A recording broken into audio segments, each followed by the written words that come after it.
having this be my first real venture into Latin America, I don't know that I could consider myself an authority on answering that question at all. For me, this is a journey of trying to start to answer that question, I think. I think the assets of the Spanish-speaking world the opportunity is very, very big. The number of countries that speak the language where business can expand to, I think is really great. And so that asset, in speaking to a number of organizations today who are in call center and outsourcing businesses, they find a real global interest in the multilingual community that's available here in Bogota, for example. So it's going to be interesting to learn more over the course of my visit.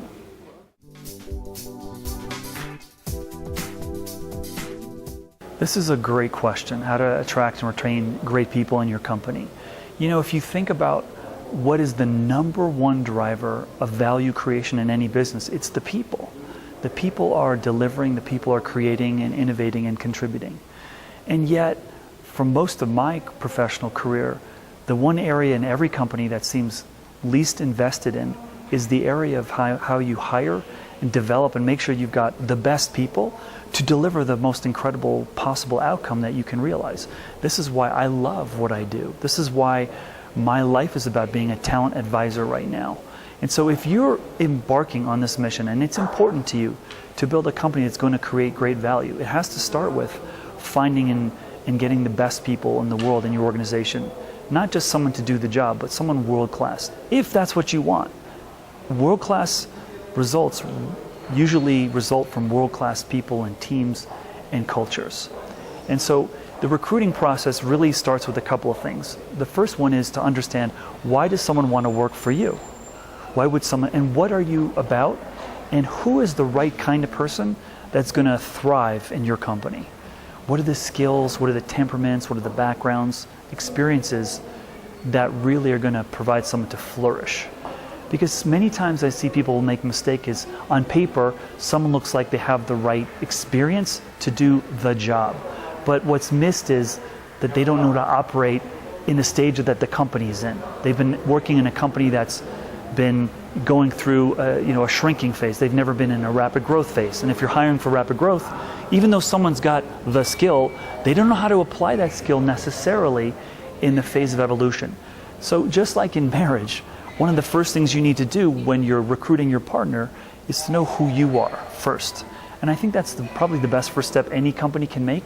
Recognize who you are, recognize who the best fit is for you, and then from there, start building a strategy of where you're going to find those people.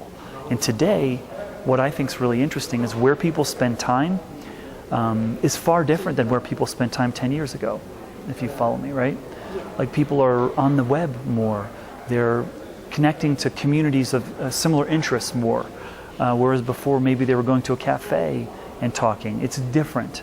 And you need to be able to be very strategic in how you find where are the eyeballs of the people that you want to talk to.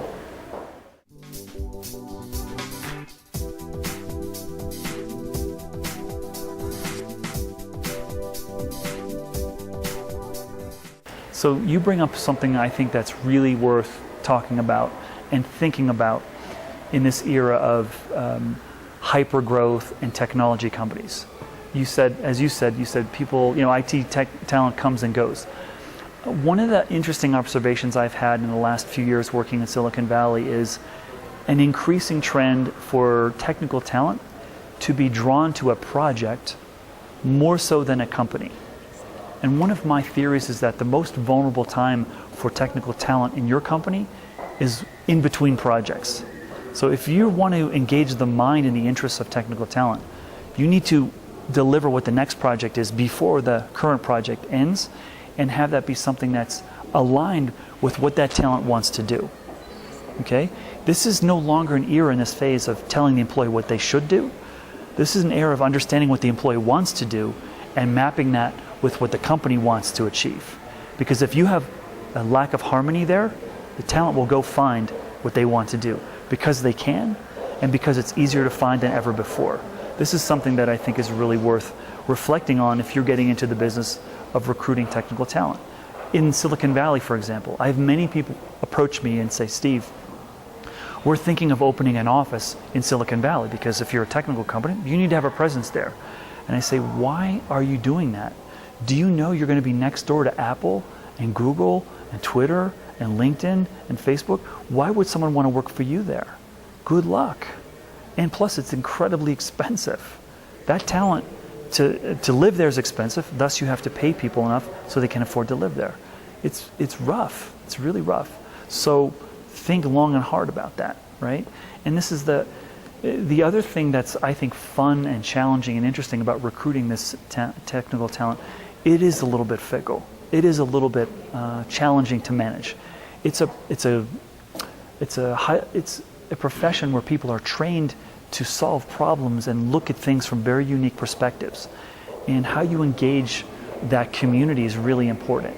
And having people in your company that know, there's a few fundamentals I think that every great engineer wants. And if you can deliver on some of those, you'll have an advantage, which is great technical talent wants to be around great technical talent. Great technical talent wants to work with great technical tools and work on the latest. They want to have the most current, tools and technologies to use. Great technical talent wants to feel that they're making a difference and working on something that matters. I don't care what your business is, you matter somewhere. So what is that story, and how are you going to find it, right?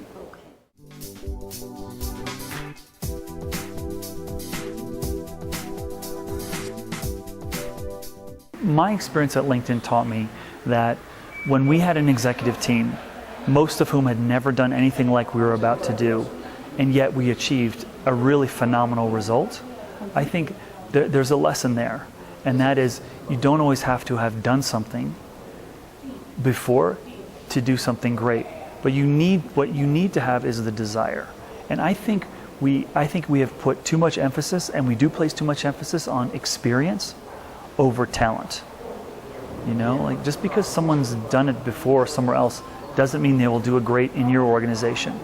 But if you have someone who's got the hunger and the desire and some of the right fundamentals, it's possible that you can build something great out of that. In the LinkedIn story for me, there's many great stories, but one of the stories is a team of leaders that wanted to do something amazing and build something really special, and having the opportunity to do that.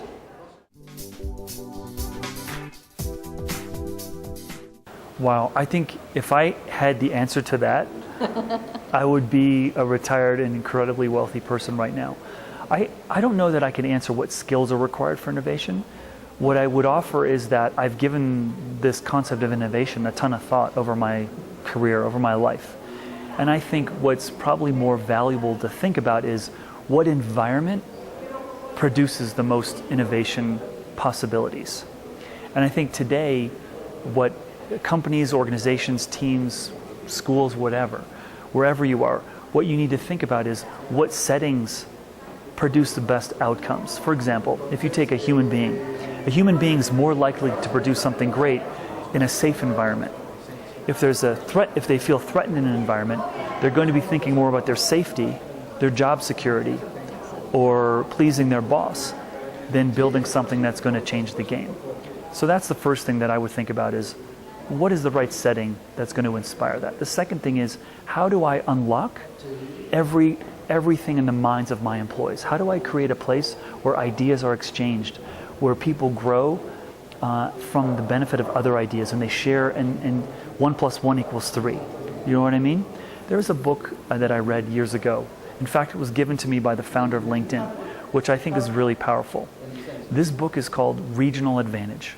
And the whole study of this author, that this author undertook in this book is, why in America did the West Coast become Silicon Valley, become incredibly influential, become one of the nests of the most innovation and the most successful companies, when the East Coast, at the same time, in the late 60s and 70s, had the same advantages.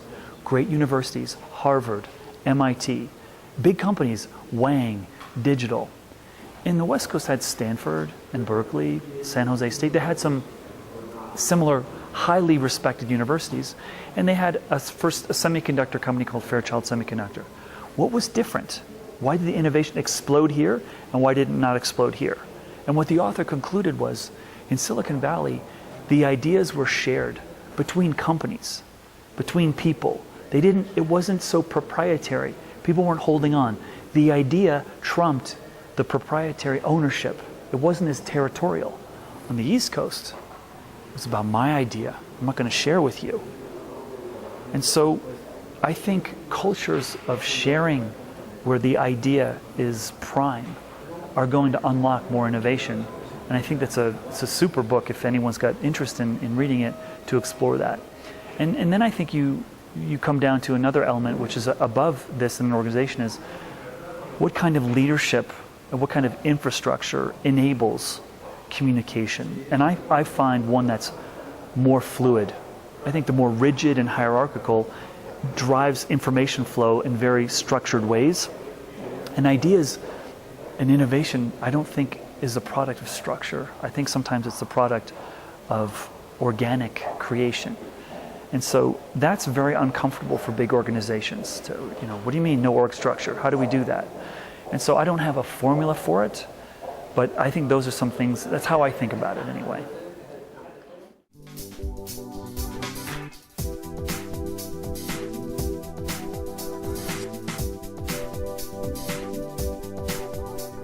Yeah, this is one of the biggest challenges I think we have right now. How do we reconcile all the information we have? How do we drive authentic interactions?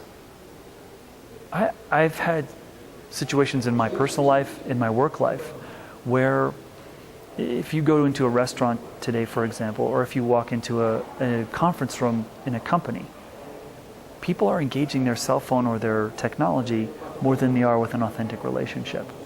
And I think we have a long way to learn. And granted, these technologies are very new. Facebook's less than 10 years old.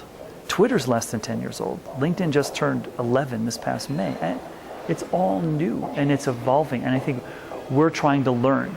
And I think there's this tension between the seduction of technology and the social networks and this amazing app universe that we see. There's this tension between that and the other side, which is desiring an authentic connection with people, human interaction, which no technology is ever going to replace. If you look back at the 3 waves of technology that have really shaped the world with the internet, the first one was the ability for organization or information to be collected and found on the internet. The next wave was organizing that. Now I could go find a restaurant in the first wave. In the second wave, I can find a good restaurant, okay? Like if I want to find some Chinese food, in the first wave, I could find the Chinese food places. The next one is social in terms of people are rating and ranking what they did. The third one is I can find out which Chinese restaurant I'm going to like because people I know and I trust have told me it's good. And that's personalized. And this is where I think I see people falling prey a little bit to the seduction of technology in the world, which is that they forget the insights that you get from a lot of these new tools gives you information with which you can start a closer relationship or a deeper relationship with someone. In the world of recruiting, for example, there's so much information about me, about you out there that someone could find. But most of the time recruiters will call you because they know you work there and say, are you interested in this job? But they never look to see what you've actually done and have you done this kind of work and is it really right for you? And that we have all that, but we're not used to applying it. It's about finding a personal connection and building that relationship, and we haven't built a coordination yet at scale. It's happening and it's pretty exciting, but we're gonna have to reconcile. We want to be with each other, not with a phone on our ear. And it's like an addiction in a way that we're gonna have to figure out.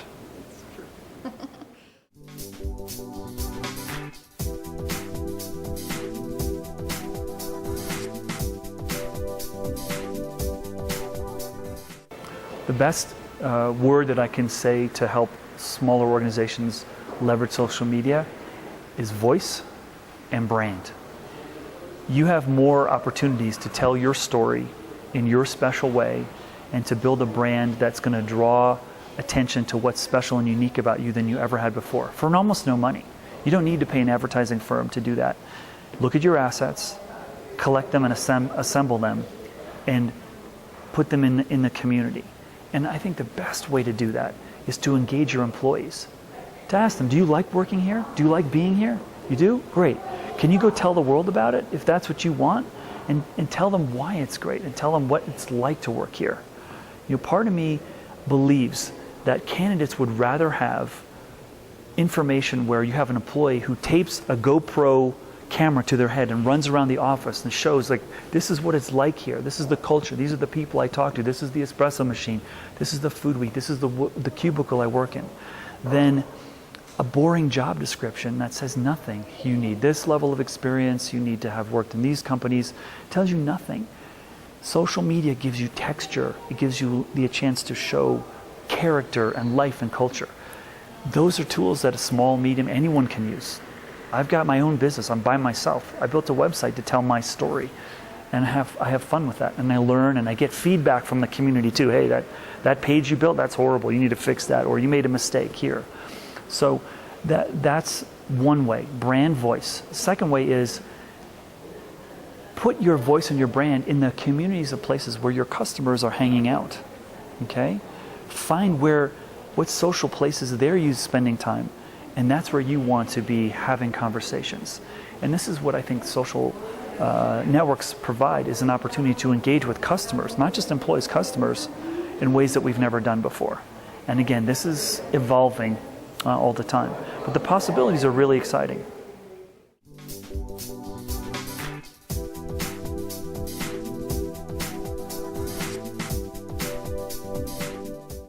Wow, that's a great question. I think where we're heading towards in the world of talent management is much greater awareness of insights about what the right talent is for me. What LinkedIn has helped do to an amazing degree that's never been realized before is help everyone find talent.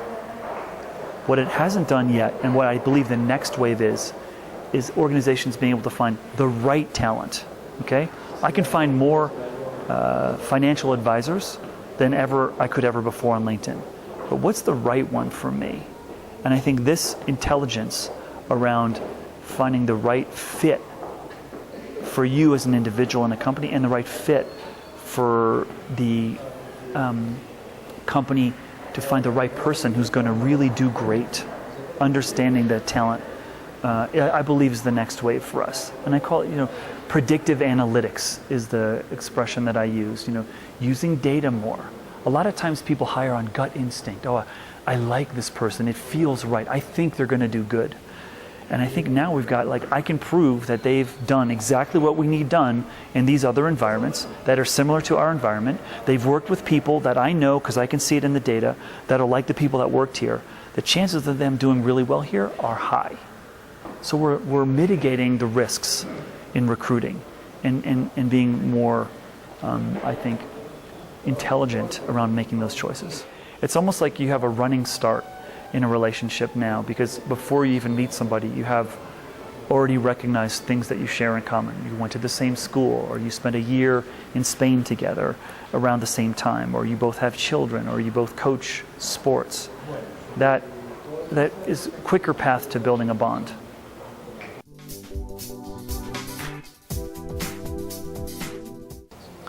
I think what they try to do is push traditional marketing and PR into the social channels. So there's what I call spinning. They're trying to tell their story versus having the people tell the story. I think that's, people can sniff authenticity when it's real and when it's not real, and when they're being sold something and when they're not being sold something.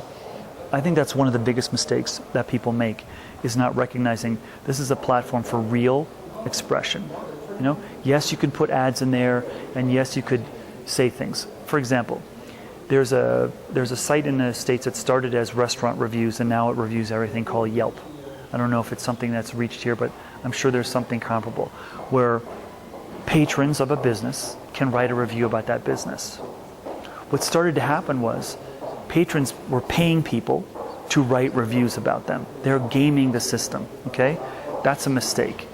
And some of the systems that were being created for people to rate companies we're coercing, shall we say, the business is that if you don't buy products from us, we're going to write a bad review about your business.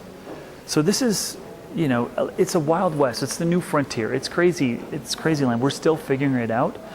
But I think these are some things that I see, some mistakes that people make that lead to the problems down the road. The other mistake, and this is probably the biggest one, is that people don't recognize that the opportunities for you to create what I call a digital tattoo. You say something, or you tweet something, or you post something, it will live forever. And if you misquote yourself or express something incorrectly, it now lives with you forever. So be literate in these new technologies as much as you can. And if you're not comfortable, hire some people that are to help you get comfortable or to help build, your skills in using the new technologies.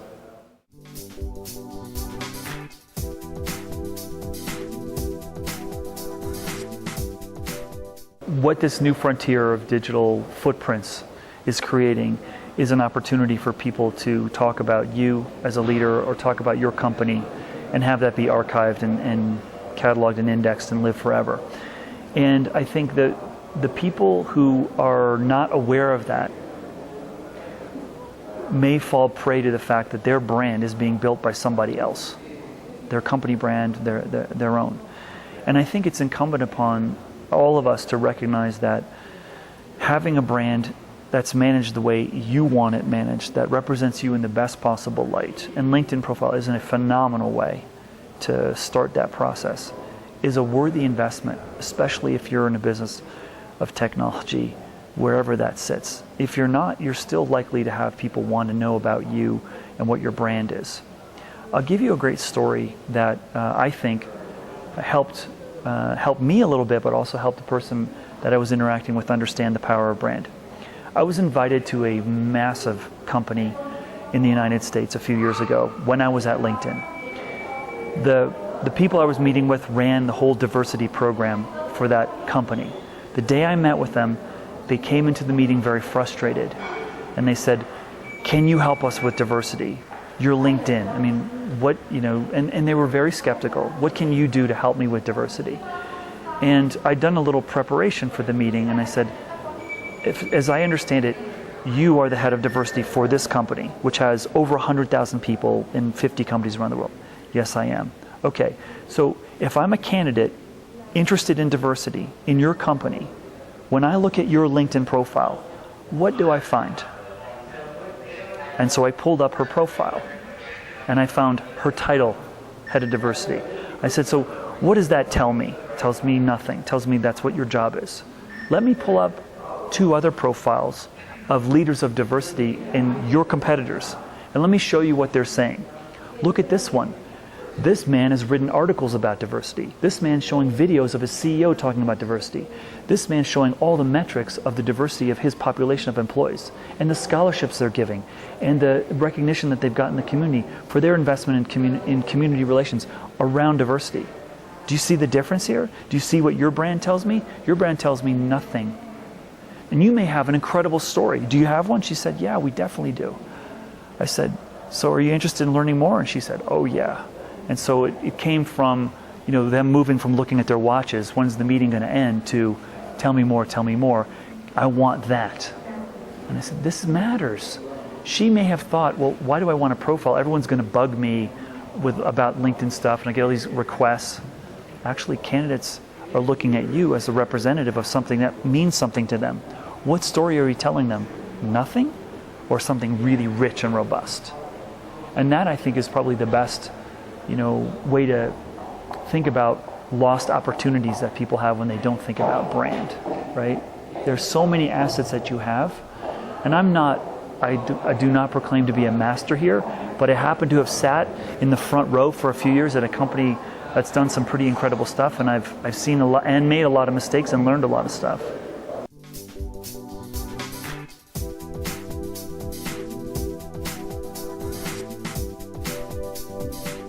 Well, I think probably the first place is to just Look at people that you think are doing it well and see what they're doing and borrow and steal their methods and customize them to you, if you will. Probably the first place is just for you to acknowledge and recognize this is a universe that matters to me or to my company, right? And we want to play here. Don't do it to be fashionable, because people will smell that it's not real. Do it because you know what? I think this is an ocean that we need to be swimming in, and we need to understand, and we need to play in. And I think that's really, really important to start. And then start trying it, Start seeing if you can find your voice. It took me several years to find my Twitter voice. And I don't know, there's probably a lot of people that think I don't even have one still. But I do tweet from time to time. And the problem I had when I got started was every time I wanted to tweet, I would start writing something and I would think, that's so stupid. People are going to think I'm so dumb. I want something witty and smart and impressive. And so I would spend an hour on one sentence and then I'd say, screw it. And I would stop. And we talked about this as a leadership team at LinkedIn. We said, we're on LinkedIn, but we should understand Twitter. Everyone go figure out Twitter. And the next week we came together and said, okay, who tweeted? And most people didn't. I don't like it. It's too short. It's 140 characters. What can you say? And then we said, you know what? The future is showing this is something that people are interested in doing. So we at least need to try and understand it. So we tried it. We learned. And so we stumbled and bumbled and made mistakes. One of the biggest mistakes I made, oh my gosh, I thought I was sending a tweet to a friend like a text, but it was to my whole network. And it was something I did not want the whole network to see. And that, fortunately, I caught in time to delete it. My boss saw it and said, did you realize what you just did? I went, no, because you didn't send that to the person, you sent that to the whole community. So, ouch, right? But it was a lesson learned. Fortunately, there wasn't a lot of damage. There could have been.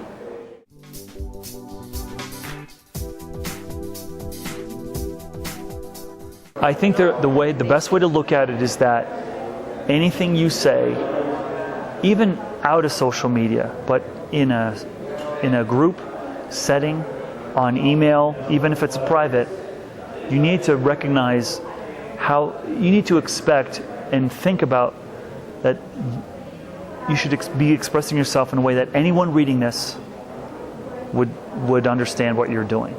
That it could be in the hands of everybody. So be careful, right? You're right. That's the best way to do it.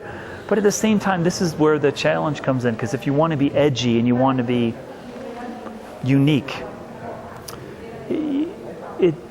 it's hard to do that.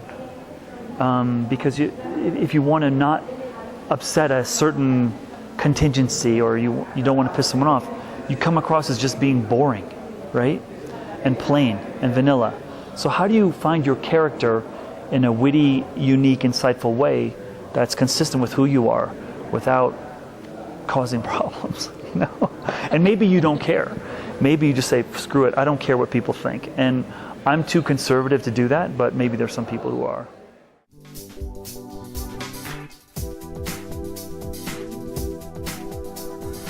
I think it's the most important contribution I think LinkedIn's made. There's probably a lot, but the one that I'm thinking of right now is the liberation of opportunity.